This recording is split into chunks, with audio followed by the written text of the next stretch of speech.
Des bidons reconvertis en fauteuils, des palettes en bois, en canapé et en banquette. Au départ, des objets sans aucun intérêt esthétique retrouvent une seconde vie, transformés en meubles design. On a utilisé ce produit-là un tout petit peu très courant ici dans le domaine rural, agricole, industriel sur Agetmont, tels que sont la palette et le bidon. Et on y a mis notre touche par rapport à l'aspect de le retravailler, de lui mettre une nouvelle forme, de lui mettre de la couleur, de l'associer à des tissus que l'on va essayer de trouver le plus local possible. L'idée a germé dans l'esprit de Bruno Cazenave, lui-même fournisseur de mousse pour les fabricants de sièges.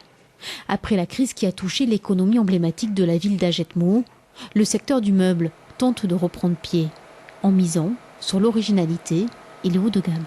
Même si Agetmont a souffert ces derniers temps de fermeture de gros fabricants de canapés et de chaises, il y a encore de l'industrie du siège dans des PME. Aujourd'hui, on est automatiquement très proche de ces gens-là. On échange beaucoup et ces échanges font qu'on arrive à un développement de produits qui est bénéfique pour eux, pour nous aussi. Et pour fabriquer ces produits finis, Bruno Cazenave est allé chercher ses partenaires dans un rayon de quelques centaines de mètres.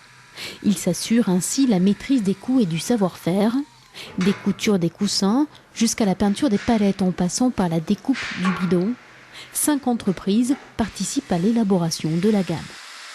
C'est un projet différent de ce qu'on a l'habitude de faire. Nous sommes une scope on travaille plutôt pour l'industrie agroalimentaire et l'inox. Et là, c'est un projet un petit peu différent par rapport à la découpe de ces bidons qui au final, on n'imagine pas qu'un bidon comme ça puisse rendre les sièges aussi magnifiques qu'ils sont au final ensuite.